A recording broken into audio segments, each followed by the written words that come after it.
사도 바울이 계시로 받은 복음 세 번째 우리 복음 시리즈 설교를 이어서 하도록 하겠습니다.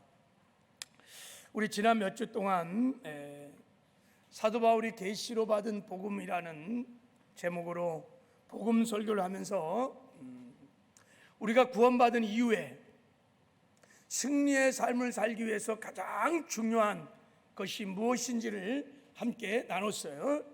승리하는 생활을 하기 위해서 우리가 정말 가장 중요한 것, 그것이 무엇이라고 들었습니까? 뭐예요? 지난 몇 주간 계속해서 제가 강제성에서 외치고 또 외친 내용인데, 우리가 구원받은 이후에 승리하는 신앙생활을 살려면 복음을 알아야 해요. 할렐루야. 복음을 알고 복음을 믿고 복음으로 살아야 될 줄을 믿습니다. 복음으로 사는 거예요. 복음에 합당한 삶을 사는 것이에요.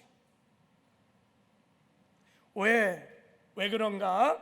자, 복음이 로마서 1장 6절에 말했습니다. 복음은 믿는 모든 자에게 구원을 주시는 하나님의 능력이기 때문입니다. 복음이 모든 믿는 자에게 구원을 주시는 하나님의 능력이란 말은 복음이 우리에게 구원을 얻게 했던 능력이었을 뿐만 아니라 앞으로도 구원받은 이후에도 성화의 구원을 이루고 영화의 구원을 이루어 마침내 우리를 천국으로 인도하는 능력이란 뜻입니다. 할렐루야. 저기 복음이 모든 믿는 자에게 구원을 주신 하나님의 능력이라고 말할 때 저 구원을 소테리아라는 헬라어 단어를 썼어요.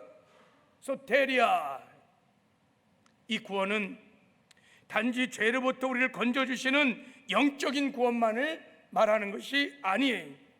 사망에서 우리를 건져서 생명으로 인도하는 구원, 지옥에서 우리를 건져서 천국으로 인도하는 구원, 저주에서 우리를 구원해서 건져서 축복으로 인도하는 구원, 질병에서 우리를 건져서 건강으로 인도하시는 구원, 불통에서 우리를 구원해서 형통으로 인도하는 구원, 실패에서 우리를 구원하여 건져내서 성공으로 인도하는 구원, 영육간의 전인격적인 구원을 말하는 것입니다.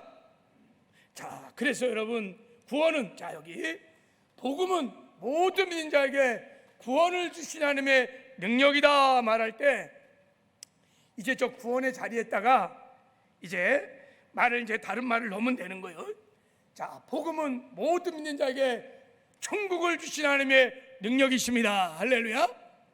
복음은 모든 자에게 생명을 주신 하나님의 능력입니다. 복음은 모든 믿는 자에게 축복을 주시는 하나님의 능력입니다. 복음은 모든 자에게 뭘까? 건강을 주시는 하나님의 능력입니다. 복음은 모든 믿는 자에게 여러분이 고민하고 있는 문제를 해결할 수 있는 하나님의 능력입니다.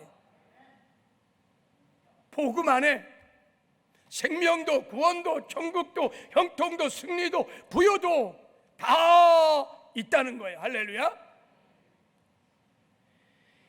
더 구체적으로 일상의 삶을 통해서 이 복음의 능력을 한번 설명해 보면요, 여러분이요, 어떤 상황만 되면 막 울컥울컥 오르는 혈기, 분노를 다스릴 수 있는 능력인 거예요. 지금 남들 모르게 은밀하게 습관적으로 짓는 그 죄를 이길 수 있는 능력인 것입니다. 복음은 우리의 삶을 송두리째 바꿀 수 있는 능력인 것입니다. 이 세상에서 근심 걱정 없이 편안하게 하나님의 샬롬을 누리며 살게 하는 능력인 것입니다. 어떤 상황 어떤 데서도 결코 두려워하지 않고 담대하게 살게 하는 능력인 것입니다. 누구하고도 서로 사랑하며 화목하게 살 수 있는 능력인 것입니다. 부부가요, 서로 싸움하지 않고 행복하게 사는 능력도 복음의 능력입니다. 한마디로 이 세상에서 하나님과 동행하면서 형통의 삶을 살게 하는 능력이 복음의 능력인 줄 믿습니다. 어마어마한 하나님의 능력이 복음인 거예요. 복음이 하나님의 능력이기 때문에 내가 구원받은 이후에 복음을 모르고 복음을 믿지 아니하고 복음으로 살지 않으면 이 세상에 사는 동안에 죄를 이길 수 없어요. 세상 이길 수 없습니다. 마귀를 이길 수 없습니다. 그리고 하나님의 말씀을 지켜가는 순종의 삶을 살 수 없어요. 그리고 하나님의 사명을 감당할 수 없어요. 구원을 이룰 수 없습니다. 그리고 여러분 천국도 못 들어갈 수 있어요. 반드시 복음으로 살아야 우리가 이기는 삶을 삽니다. 사명도 감당합니다. 구원도 이룹니다. 그리고 마침내 천국에 들어가는 영광도 얻게 될 줄을 믿습니다. 그러므로 여러분, 우리가 구원받은 이후에, 복음을 믿고 구원받은 이후에는 반드시 복음을 알고 복음으로 살아야 될 줄을 믿습니다. 그래서 사도 바울의 평생의 소원이 뭐냐? 복음을 알고 싶은 거예요. 나는 복음에는 아무것도 알지 아니하기로 작정하셨나. 왜요? 복음이 하나님의 파워, 하나님의 능력이니까. 내가 정말 복음을 알고 복음을 산다면 부족함이 없을 거예요. 복음 하나로 충분하기 때문에 복음을 알았던 사도 바울은 이 복음을 정말 알고 싶다고 그렇게 소원했던 거예요. 사도 바울의 이 복음을 알고 싶은 갈망이, 소원이 저와 여러분의 소원, 갈망이 되기를 주님의 이름으로 축복합니다. 우리 옆사람 한번 축복합시다. 복음을 믿고 복음으로 사세요. 잔머리.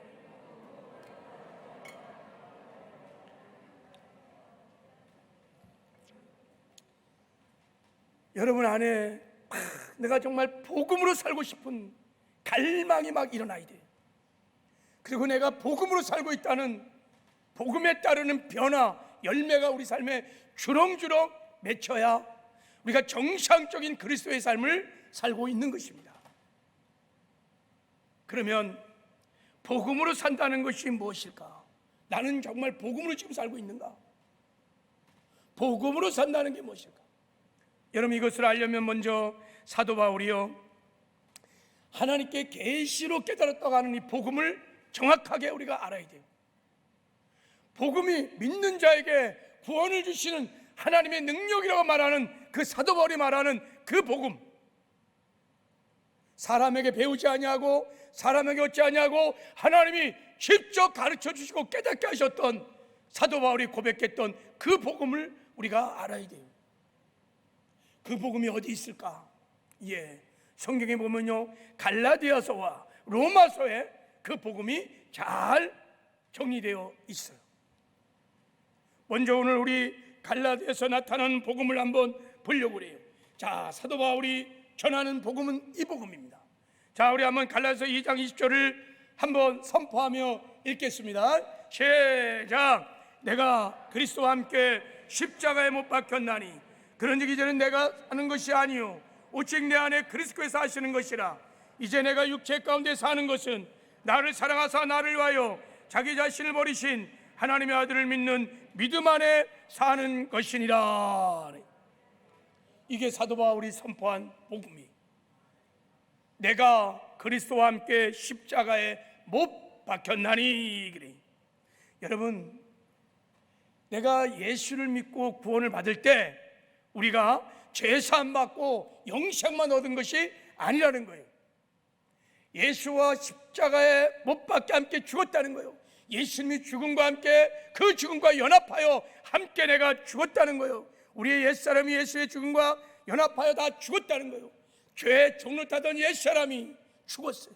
하나님 말씀을 지켜 행하지 못하여 율법의 저주 아래 있었던 옛사람이 죽었어요.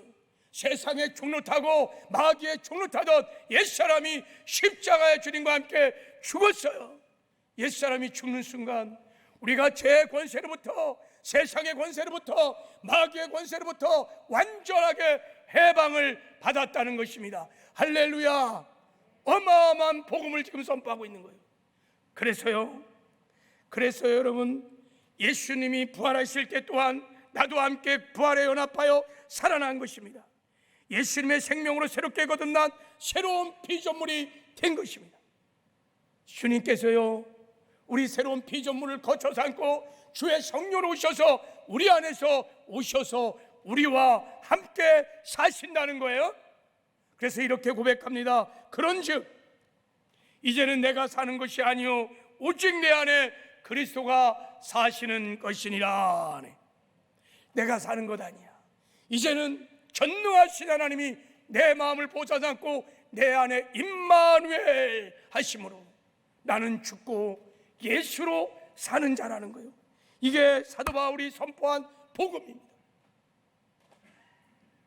여러분, 이 복음이 깨달아지고 믿어지는 애가 있기를 주님의 이름으로 축복합니다. 그래서 여러분, 복음으로 산다는 것은 나는 죽고 예수로 사는 거예요.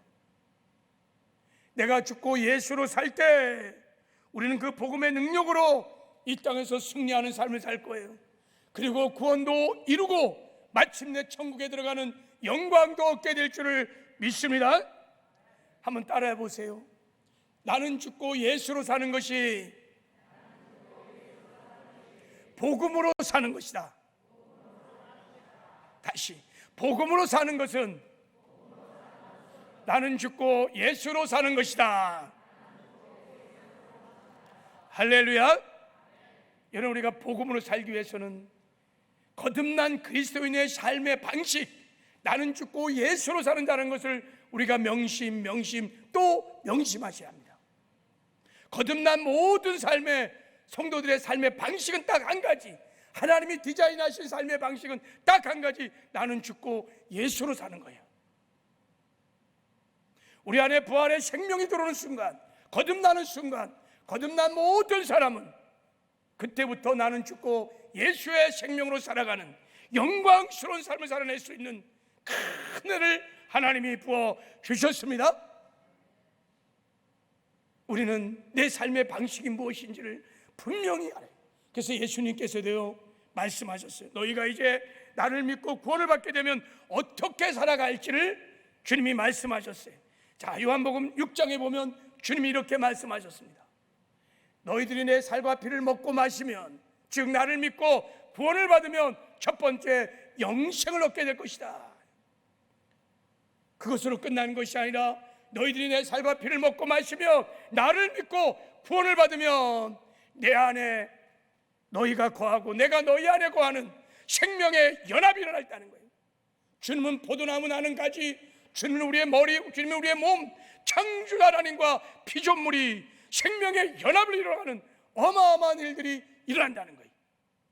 그리고 이어서 이렇게 말씀하셨어요. 자, 57절, 자 같이 읽겠습니다. 시작. 살아계신 아버지께서 나를 보내심에 내가 아버지로 말미암아 사는 것 같이 나를 먹는 그 사람은 나로 말미암아 살리라. 나를 믿어 거듭난 성도들은 나로 인하여 살리라. 나는 죽고 예수로 사는 영광스러운 삶을 살아낸다는 것입니다. 이게 여러분 거듭난 모든 그리스도인들의 삶의 유일한 삶의 방식입니다. 주님께서요 내가 죽고 예수로 사는 것을 아주 쉽게, 거듭난 성도들이 어떻게 살아야 되는지 아주 쉽게 포도나무 비유를 통해서 요한복음 15장에 잘 가르쳐주고 있어요. 자, 우리 요한복음 15장 5절을 한번 보겠어요.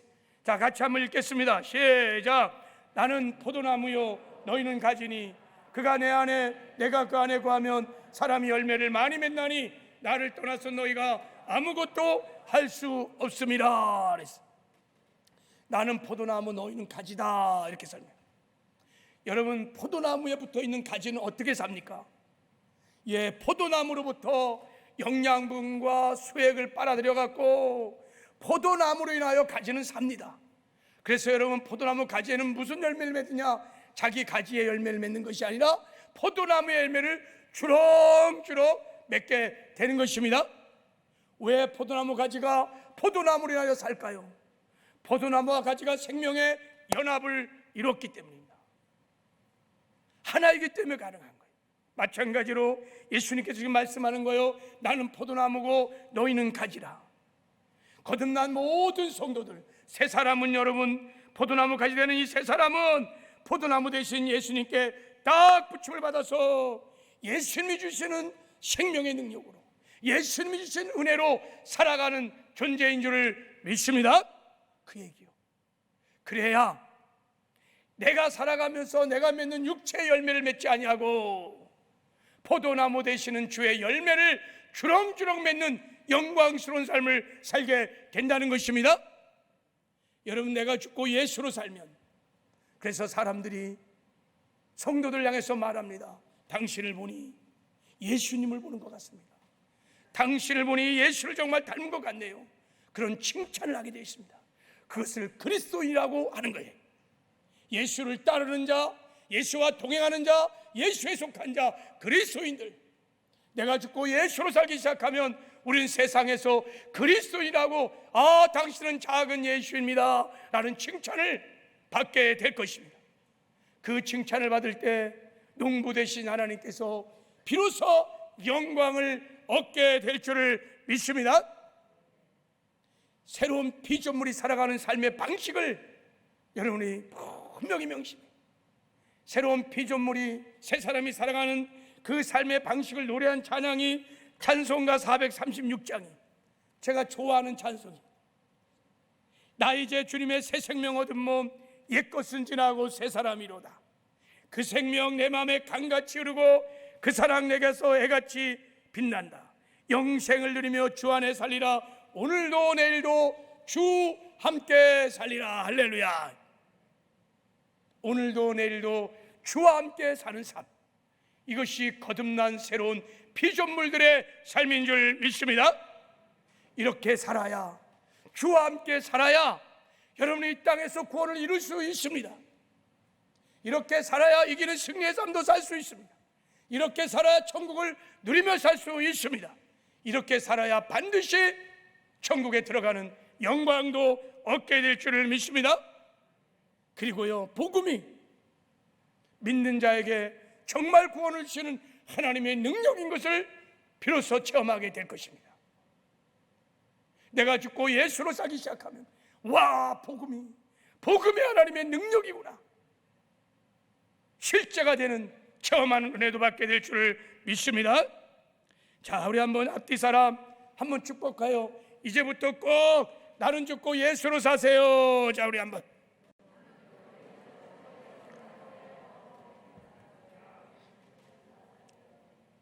오늘 그런 결단이 있기를 바랍니다.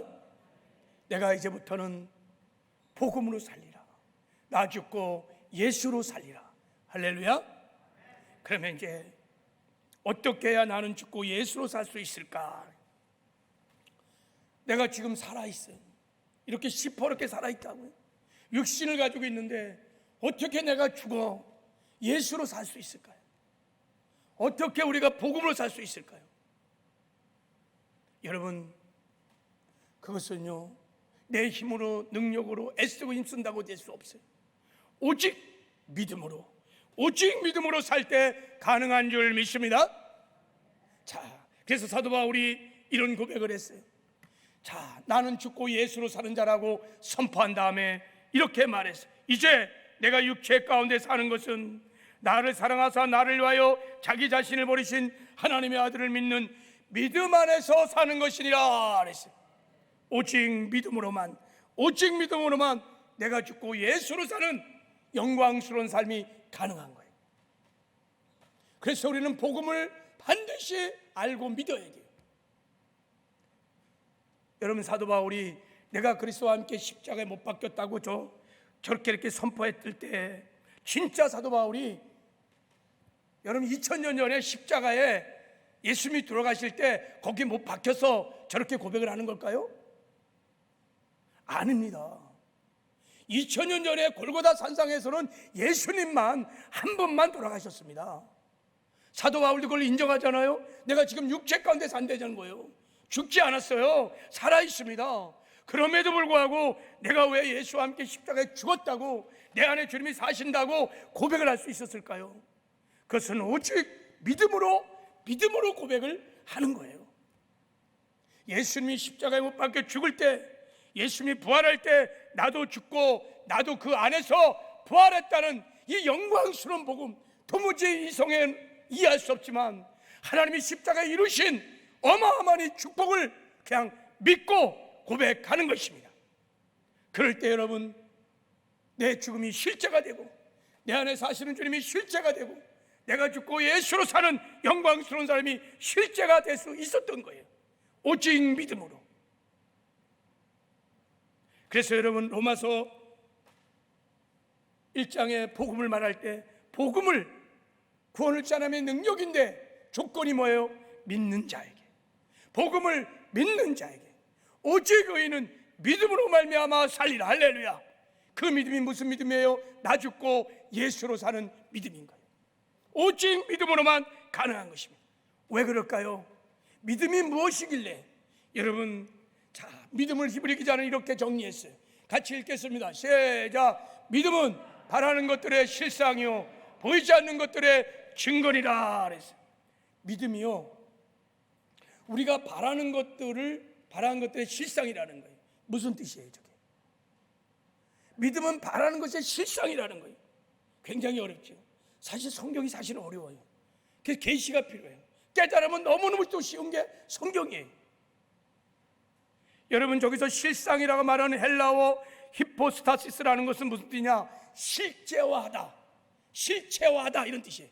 그러니까 믿음은 우리의 바라는 것들을 실제화시키는 능력이다, 실제가 되게 하는 능력이다, 이런 뜻이에요. 풀면. 자, 여러분 한번 보세요. 여러분, 제 설교가 여러분에겐 실제입니까? 실제가 아닙니까? 실제예요. 다 들리니까, 이해하고 있으니까. 근데 여기에요, 청각 장애자가 있어. 그러면 그분에게 있어서 제 설교가 실제가 될까요? 아닐까요? 실제가 아니에요. 그러면 여러분의 이 제 설교가 여러분에게 실제가 되게 했던 그 능력이 뭡니까? 누구의 능력이에요? 귀의 능력이에요. 귀가 우리의 설교를 실제화 시키는 거예요. 저의 설교를. 마찬가지로 믿음이 우리가 바라는 것들을 실제화 시킬 수 있는 능력이라는 거예요. 우리가 바라는 것이 무엇입니까? 나 죽고 예수로 사는 거야. 내가 복음으로 사는 거야. 그 복음으로 사는 것을 무엇이 믿음이 일상의 삶에서 실제가 되도록 하는 능력이라는 것입니다. 할렐루야. 오직 믿음으로만 가능한 거예요. 그러므로 여러분, 이제부터 내가 죽고 예수로 살려면요, 끊임없이 매 순간마다 믿음의 결단들이 필요합니다. 지속적인 믿음의 결단들이 필요합니다. 어떤 결단을 해야 될까요? 내가 죽고 예수로 살면 어떤 결단을 해야 될까요? 자, 나는 죽고 예수로 사는 법. 날마다 믿음으로 여러분이 예수를 바라보는 결단을 하셔야 합니다. 매 순간순간 십자가의 예수 그리스도를 바라보는 결단을 해야 합니다. 히브리서 12장 2절에 믿음의 주요 온전케 하시는 주를 바라보라. 여러분, 예수를 바라본다는 것은 이 복음을, 갈라디아서 2장 2절의 복음을 실제 나의 삶에 적용시키는 것을 말하는 거예요. 자, 그러므로 우리가 예수를 바라본다는 것은 이런 뜻이에요. 내가 이 복음을 정말 믿고 어떤 상황, 어떤 변수도 고백하는 거예요. 나는 예수와 함께 십자가에 못 박혀 죽었습니다. 이제 내 안에 주님이 사십니다. 주님은 나의 생명이시며 나의 주인이십니다. 그리고 항상 주님 어떻게 살까요? 이럴 때는 주님 어떻게 할까요? 그래서 주께 묻고 내 생각, 내 뜻대로 살지 아니하고 주님의 생각, 주님의 뜻을 선택하여 믿음으로 순종하며 나아가는 것이 주를 바라보는 것이고, 이것이 내가 죽고 예수로 사는 법인 줄 믿습니다. 그러므로 여러분, 어떠한 상황, 어떠한 형편에서도 24시간 365일 우리는 예수를 바라보는 믿음의 결단을 해야 돼요. 끊임없이 이 복음을 적용하는 믿음의 결단들을 하면 이 복음이 실제가 됩니다. 내가 예수와 함께 죽었음이 실제가 됩니다. 내 안에 주님이 사시는 것이 실제가 됩니다. 복음이 구원을 주시는 하나님의 능력인 것이 실제가 됩니다. 그래서 사도 바울이 그 영광스러운 복음을 설명하고 로마서 6장에서 내가 죽고 예수로 사는, 복음으로 사는 비결을 이렇게 말했어요. 자, 로마서 6장에, 자, 우리 같이 한번 읽겠습니다. 시작. 그가 죽으심은 죄에 대하여 단번에 죽으시며 그가 살아계심은 하나님에 대하여 살아계심이니 이와 같이 너희도 너희 자신을 대하여 죽은 자요 그리스도 예수 안에서 하나님께 대하여는 살아있는 자로 여길지니라. 여길지니라. 무슨 말이에요? 예수님이 십자가에 죽었어요. 그거 사실이에요. 예수님이 부활하셨어요. 그거 사실입니다. 그리고 예수님이 돌아가실 때 나도 죽음과 연합하여 나의 옛사람도 죽었어요. 예수님이 부활할 때 나도 함께 살아났어요. 이 복음을 여길지니라, 인정하라는 것입니다. 시인하라는 것입니다. 여기서 여기라는 말은 인정하라는 것입니다. 입으로 시인하라는 것입니다. 그러면 너의 죽음이 실제가 된다는 거예요. 내 안에 계신 주님이 실제가 된다는 거예요. 정말 전능하신 하나님께서, 하늘과 땅의 모든 권세를 가진 주께서 내 마음을 보좌삼고 내 안에 오셔서 임마누엘 함께 사시는 것을 알게 된다는 거예요. 그리고 그때부터는요, 내 육신의 소욕을 따라 살지 않아. 내 생각들 다 내려놓고 오직 주님이 주시는 영의 생각을 선택하여 순종하며 나가기 시작하면 주님과 동행하는, 나 죽고 예수로 사는 영광스러운 삶을 살게 될 줄을 믿습니다. 그래서 끊임없이 주를 바라보는 믿음의 선택을 하셔야 돼요.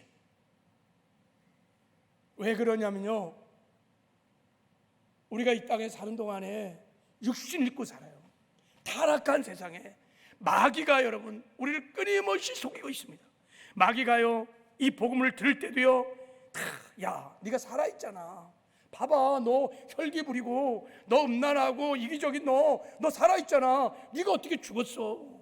어떻게 전능하신 하나님이 야 너 같은 사람 밑에 와갖고 사냐? 어떻게 주님이 너와 함께 할 수 있어? 자, 그거 다 헛수고야, 사실이 아니야 이러면서 막 불신앙적인 생각들을 계속해. 여러분, 영적 전쟁은 생각의 싸움이에요. 그래서 그럴 때마다 여러분 우리가 믿음으로 결단해야 합니다. 아니야, 하나님 말씀이 그렇다면 그런 것이야. 복음이 결론인 거야. 나는 예수와 함께 십자가에 못 박혀 죽었어. 그리고 내 안에 주님이 사시오. 주님은 생명의 주인이시오. 나는 주님의 뜻대로 살 거야. 나는 새로운 피조물, 나는 죽고 예수로 사는 자야 하고 믿음으로 선포하고 나가면, 그 복음을 믿음으로 취하면 여러분 복음이 실제가 되고 내가 죽고 예수로 사는 영광스러운 삶을 살게 될 줄을 믿습니다. 다른 길이 없어요. 오직 믿음으로 주를 바라보는 거예요. 복음을 끊임없이 적용하는 거예요. 그 믿음이 능력인 것입니다. 일상의 삶에서 나는 죽고 예수로 살기 위해서 복음을 여기는 믿음의 결단이 얼마나 중요한지를 잘 보여주는 정말 아름다운 간증이 있어요. 목회자인 제가 100% 동감하는 또 저의 간증이기도 해요. 그래서 제가 한 두세 번 소개를 한 것 같아요. 오늘 이제 이 복음을 소개하면서 한 번 소개하려고 그래요. 우리 선한 목자교회 유기소 목사님의 간증입니다. 제가 한번 읽어보겠습니다. 여러분, 끊임없이 우리가 주를 바라보는 믿음의 선택을 왜 해야 되는지 한번 간증을 통해서 깨닫는 은혜가 있기를 바랍니다. 자, 간증을 한번 읽어드릴게요. 언젠가 교회에 저에 대한 소문이 퍼진 적이 있었습니다. 교회에 떠드는 소문은 정말 근거도 없이 추측에 의해서 만들어진 것이었습니다. 더 황당한 것은 그런 말도 안 되는 소문을 듣고서 사실 여부도 확인치 않은 채 확대 재생산하는 교인들이었습니다. 저는 집사님 중에 한 명이 그 터무니없는 소문을 퍼뜨렸다는 것을 알게 되었습니다. 처음에는 얼마나 억울하고 분하고 속이 터지는지 가만히 앉아 있어도 제대로 숨을 쉬기가 어려울 정도였습니다. 너무나 억울했습니다. 그 집사님을 당장 찾아가 헛소문을 퍼뜨린 연유를 따지고 개인적인 사과는 물론이고 교인들 앞에서 공개 사과를 받아내고 싶은 심정이었습니다. 그러나 그렇게 하는 것은 그를 교회에서 쫓아내는 것이나 다름이 없었습니다. 그리고 무엇보다 그것은 예수님이 원하시는 방법이 아니었습니다. 이러지도 저러지도 못하는 정황에서 마음에 한 가지 생각이 떠올랐습니다. 아, 바로 지금이 내가 죽어야 할 때로구나. 저는 그 생각이 예수님이 저에게 주시는 음성으로 받아들였습니다. 그러나 어떻게 죽어야 하는지 알 수가 없었습니다. 저는 어찌해야 할지 모른 채 무릎을 꿇고 기도하다가 주님께 이렇게 고백했습니다. 주님, 저는 죽었습니다. 주님, 저는 죽었습니다. 이렇게 화를 내는 나의 옛사람은 십자가에 못 박혀 죽었습니다. 그래도 제 마음은 진정되지 않았습니다. 저는 다시 숨을 들어 마시고 말했습니다. 저는 이미 십자가에 죽었습니다. 한 번, 두 번, 세 번, 네 번, 그 고백을 10번까지 반복하는 순간 저에게 정말로 죽음이 실제가 되는 것처럼 느껴졌습니다. 죽음은 참으로 고요하고 평안해졌습니다. 숨을 쉬지 못할 정도로 고통스러웠던 제 마음은 이제 차분히 가라앉았습니다. 이제 더 이상 소문을 퍼뜨린 집사가 믿지 않았습니다. 그리고 그 소문을 쉬쉬하며 유통시켰던 교인들에 대한 섭섭함도 모두 사라졌습니다. 마음의 격동이 사라지고 평온해지자 저는 주님의 마음을 구했습니다. 주님이 제 안에 사심을 믿습니다. 이제 나에게 주님의 마음을 알게 하옵소서. 이 기도를 드린 후 주님의 음성이 기다렸는데 갑자기 통곡이 터져 나왔습니다. 말할 수 없을 만큼 마음이 아팠습니다. 울다가 지쳐서 완전히 탈진 상태에 이르렀습니다. 손가락 하나 까딱할 수 없는 상태로 누워있는데, 그런데 내가 지금 왜 이렇게 울고 있는 것이지? 라는 생각이 들었어요. 그래서 예수님께서 다시 저에게 말씀을 주셨습니다. 조금 전에 네가 내 마음을, 주님의 마음을 달라고 기도하지 않았느냐? 주님의 마음을 부어줬다는 거예요. 저는 그때 제가 죄에 빠져 허우적거리는 우리를 향하신 주님의 마음을 알게 되었습니다. 그것은 분노가 아니라 슬픔이었습니다. 주님은 교회 안에서조차 서로 헐뜯고 상처 주고 자기를 주장하며 살아간 우리를 보면서 깊이 슬퍼하고 계셨습니다. 헛소문을 퍼뜨리는 교회를 혼란스럽게 하는 집사님을 바라보면서 통곡하고 계셨습니다. 그리고 그 집사님을 향해 숨을 쉬지 못할 만큼 분노하며 씩씩거리는 목사를 바라보며 자신을 바라보며 통곡하며 계셨습니다. 제 옛사람이 죽음을 인정하고 나서야 비로소 주님의 마음을 알게 되었습니다.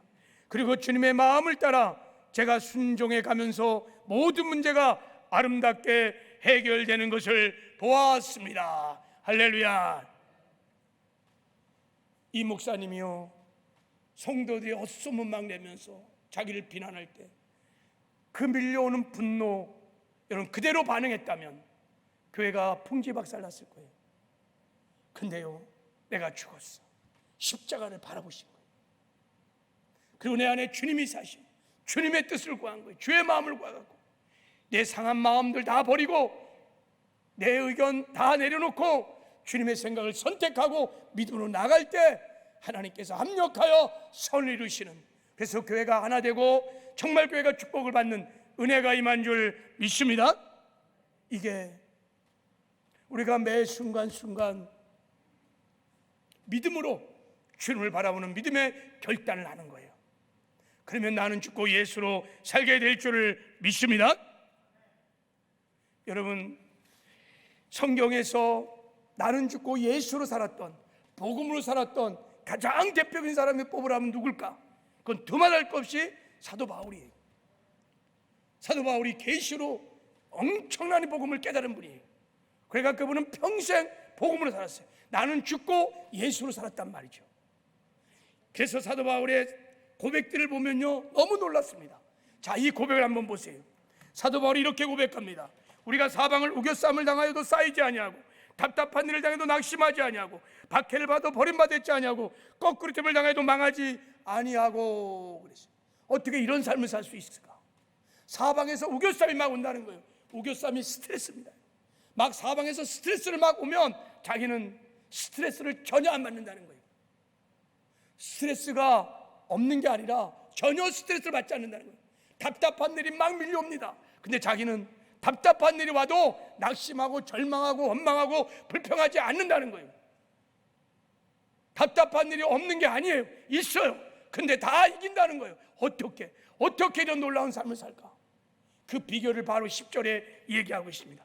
자, 우리 10절을 같이 읽겠습니다. 시작. 우리가 항상 예수의 죽음을 몸에 짊어짐은 예수의 생명이 또한 우리 몸에 나타나게 하려 함이니라.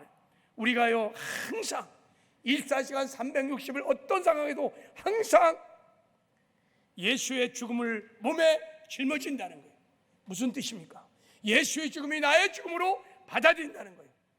예수님이 십자가에 못 박혀 죽을 때 나도 함께 십자가에 못 박혀 죽었음을, 그것을 받아들인다는 거예요. 날마다 한순간도 항상 그렇게 한다는 거예요.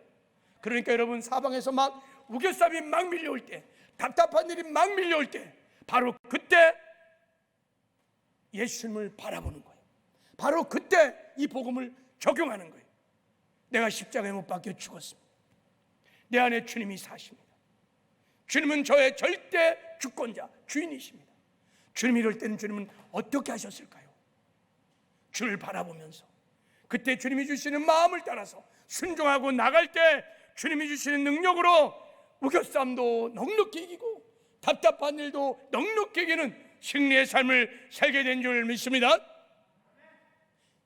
그래서 사도 바울은 뭐라고 고백하냐?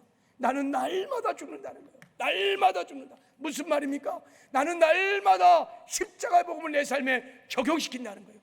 나는 날마다 예수 그리스도를 바라본다는 거예요. 그래서 예수 죽음이 내 죽음임을, 예수 부활이 내 부활임을, 예수 생명이 내 생명임을, 주님이 임마누엘 나와 함께 하심을 고백한다는 거예요. 인정한다는 거예요.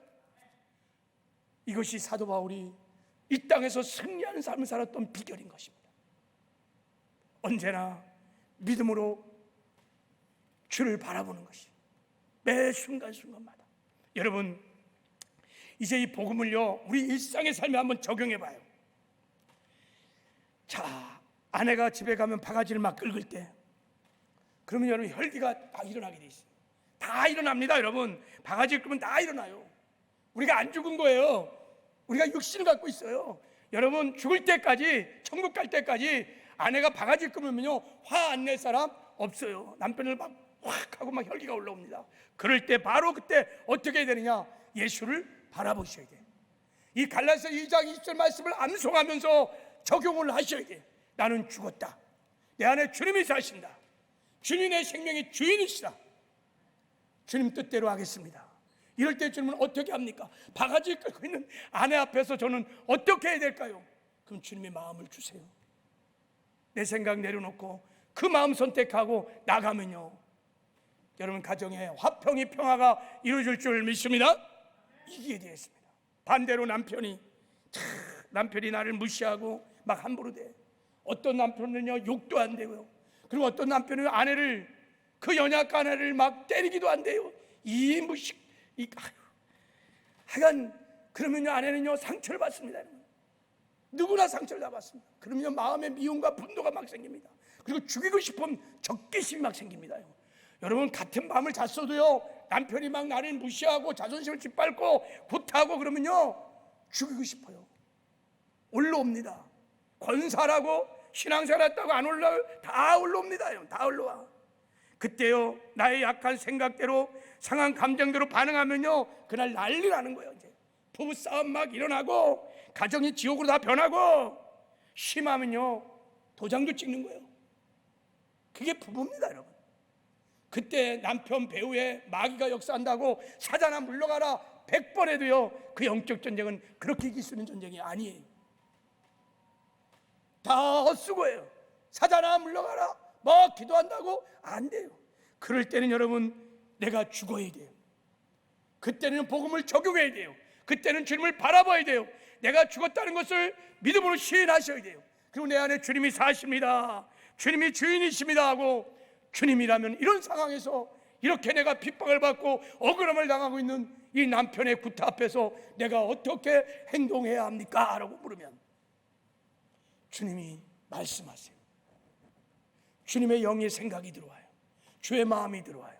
그럼 내 생각 내려놓고, 내 상한 감정 다 내려놓고, 내 뜻 내려놓고 주님이 주신 영의 생각을 선택하여 순종하고 나가면 이제부터 주님이 나타나기 시작하는 거예요. 주의 영광이 나타나기 시작하는 거예요. 여러분, 내가 남편을 만나는 것이 아니라 남편이 하나님이 나를 통해서 나타나시는 그 주님을, 하나님을 만나는 영광을, 은혜를 얻게 됩니다. 그러면 서서히 남편이 변하는 거예요. 변합니다. 내가 만나면요 남편 안 변해요. 그러나 내 안에 사시는 주님이 내가 죽어서 나를 통해서 남편을 만나기 시작하면 남편도 변합니다. 이게 여러분 나는 죽고 예수로 사는 거예요. 일상의 삶에서 우리가 믿음의 결단만 할 수 있다면 언제나 여러분 주님과 동행하는 삶을 살 수 있어요. 운전하다가 교통체증 생기면 남자들은 보통요 짜증납니다. 어떤 분은 막 화도 막 내요. 근데요 그때 나는 죽고 예수로 산다. 주님이 내 안에 사시오. 이 복음을 선포해 보십시오. 그럼 내 안에 말할 수 없는 하나님 나라의 의와 평강의 일하기 막 밀려옵니다. 그러면요 그 샬롬이 막 넘치며 그 교통체증 속에서도 누가 새치게 해도요 그래 가시라고, 먼저 가시라고 칭찬하고 격려하고요 웃을 수 있습니다. 이게 복음의 능력이에요. 복음이 모든 믿는 자에게 구원을 주시는 하나님의 능력인 줄 믿습니다. 매 순간순간 믿음으로 선택할 수만 있다면 우리는 언제나 주 안에서 나는 죽고 예수로의 삶을 살게 될 줄 믿습니다. 그리고 한 가지 더, 나는 죽고 예수로 살려면 여러분 성령 충만하셔야 합니다. 우리가 성령 충만하면, 성령에 사로잡히면 사로잡힐수록 나는 죽고 예수로 살 수 있습니다. 할렐루야. 왜 그런지 아세요? 여러분 성령이 우리한테 임했을 때 어떤 일을 하느냐? 요한복음 14장 20절에 주님이 이렇게 말씀하세요. 그날에 내가 아버지 안에 너희가 내 안에 내가 너희 안에 있는 것을 너희가 알리라. 그날이 언제냐? 성령이 강림하는 날, 성령이 오시는 날, 너희가 내 안에 내가 너희 안에 생명의 연합을 이루는 하나됨의 역사가 일어난다는 거예요. 그것을 너희가 체험하게 될 거라는 거예요. 어떻게 이런 일이 일어났을까요?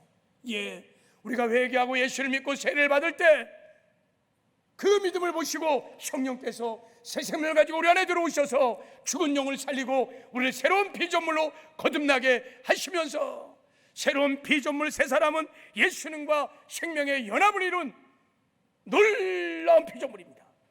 성령이 하신 겁니다. 성령이 하신 것입니다. 그리고 성령이 오셔서 두 번째로 이어서 하시는 일이 무엇이냐? 요한일서 3장 13절에 자 우리 같이 한번 읽겠습니다. 시작. 그의 성령을 우리에게 주심으로 우리가 그 안에 거하고 그가 우리 안에 거하는 줄을 아느니라. 성령을 부어주셔서 우리가 예수 안에 살고 예수님이 우리 안에 살게 하신다는 것입니다. 할렐루야. 그래서 성령 충만하면 여러분 나는 죽고 예수로 살기 시작합니다. 성령 충만하면 나같이 막 불같이 일어나는 육신의 소욕들이지요, 혈기들 다 다스립니다. 성령 충만하면 주님이 주신 영의 생각을 선택할 수 있는 강력한 의지, 힘이 생겨요. 성령의 소욕을 선택해서 내 육신의 소욕을 따라 살지 않아요. 그래서 주님과 동행하는 삶을 살게 되는 줄 믿습니다. 그러므로 여러분 구원받은 후에 성령 충만하셔야 돼요. 성도에게 성령 충만은 선택이 아닙니다. 내가 성령 충만하지 않냐고는 이 복음을 살아낼 수 없어요. 성령 충만해야 나는 죽고 예수로 사는 삶을 살 수 있는 것입니다. 성령 충만하면 기도하셔야 돼요. 기도 외에는 이런 유가 나갈 수가 없어요. 기도가 살아나야 합니다. 우리가 성령의 충만을 구하는 기도가 살아나면 성령 충만할 것이고, 우리가 성령 충만하면 나 죽고 예수로 사는 복음으로 살게 되는 놀라운 승리가 있을 줄 믿습니다. 이런 은혜가 우리 모두에게 있기를 주님의 이름으로 축복합니다.